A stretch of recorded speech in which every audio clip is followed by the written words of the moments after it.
Yes, citizens of New South Wales and Victoria can now go to the shops without wearing a mask. Plus, Australia is also welcoming vaccinated visitors from Singapore, Korea, Japan, and New Zealand. Of course, that means we can go cruising, right? Right?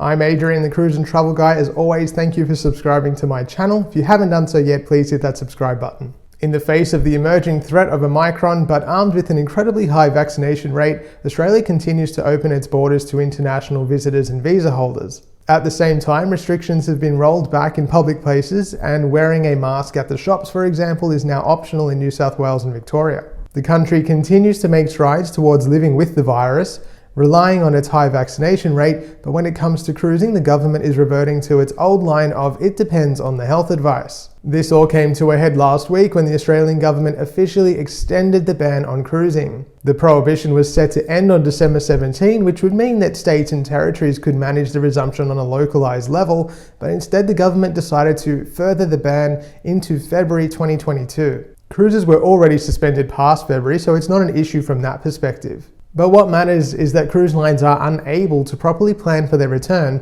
if they have no idea what the government will require of them. Had the federal government allowed the cruising ban to come to an end today, December 17th, it would have meant that we could approach the next steps of the approval process. Basically, the hot potato would be passed to the state governments and we'd be one small step closer to a resumption. Who else thinks it all fell into the too hard, not bothered, Christmas is next week basket?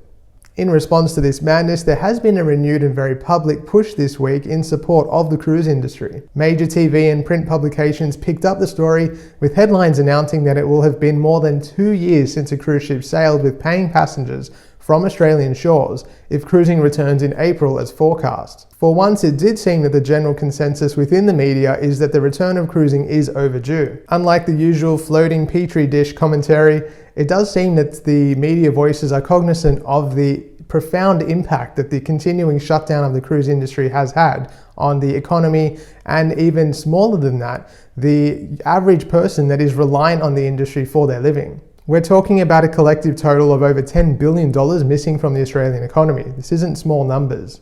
Last week, I reported that Carnival extended its pause in its local operations until April, and as we suspected, P&O Australia followed suit. The line announced that it too would be cancelling its operations through to and including April 16th, which pushes its restart towards the end of that month. P&O pointed out that this announcement marked the 23rd time they had to break the news that their voyages would not be sailing as planned. 23 times. The company's president, Ster Mermel, contended that without a planned cruising restart from the government, the scheduling of cruises is basically a no-go. As we head into the Christmas break now, the stark reality is that there will be no progress towards a cruising resumption over this period. And assuming that the cruise ban does come to an end in February as we hope, that only leaves the cruise lines about 2 months to prepare their ships and get them down under for April sailings. And I'm sure many of you were hoping that we would end 2021 with a little bit of confidence as to when cruising would restart in 2022, but it seems that that Christmas miracle has yet to come true. Having spent most of my year complaining about the state of cruising in this country, I just want to say a quick heartfelt thank you to all of you for supporting the channel during this year and allowing it to grow. I really do appreciate your support.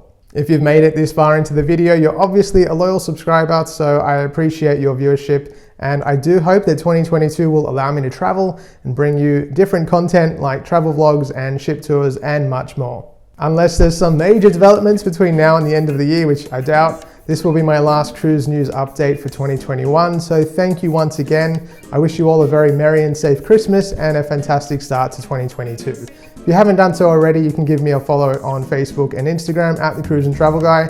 Stay safe and I'll see you next year. Plus, Australia is now welcoming vaccinated visitors from Japan, Korea, New Zealand, and Singapore. Stuffed that up. Yes, vaccinated, nope. In the face of the emerging threat of the Omicron.